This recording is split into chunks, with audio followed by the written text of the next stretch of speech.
Let's talk about the ideal lighting for a natural, believable composite family.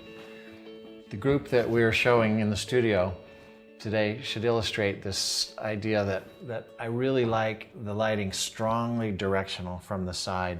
If we accidentally light the group too frontally, the whole thing gets flat and we lose the dimension and the depth that we might otherwise get. So you'll notice on these families here, if we accidentally light the group too frontally, we flatten out the whole scene and we lose the depth and the dimension, the strength of these groups. And one of the greatest things about the composite is how it pops off the wall because we are able to light it so directionally from the side. In this case, with this family of 4, the light is a large bank of light and it's almost at a right angle to the family. So you look at this carefully and you see that this guy's cheek is just grabbing, that shadow side cheek is just grabbing a little bit of light. It's a very strong directional light. I want to suggest that if you were doing this on location, which we do as well as in the studio, you might want to set up 2 very large soft boxes. One can be right at a right angle to your group at about half power, and one can be just a little bit out forward toward the camera at full power. And that's kind of a nice combination. 2 large soft boxes or 2 medium large soft boxes combined can give us this same sort of wraparound big window light effect.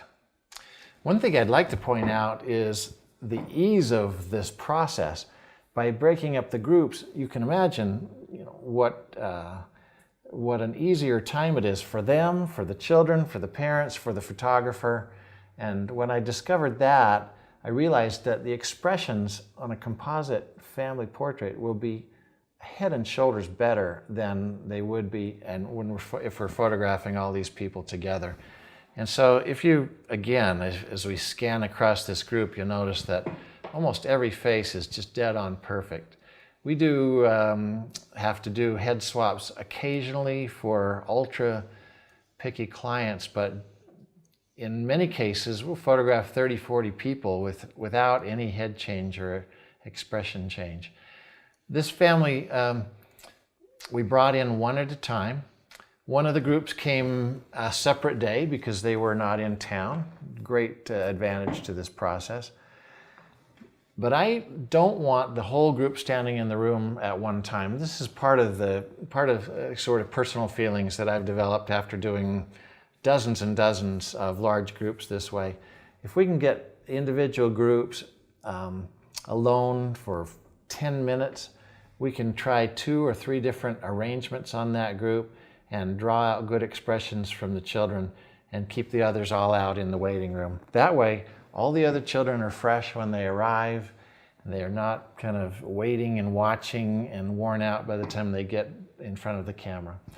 So that's a little help that I would recommend. If you're in someone's home, I would put everybody off in the family room and just bring them into the living room or bring them into the garage where you're photographing one group at a time.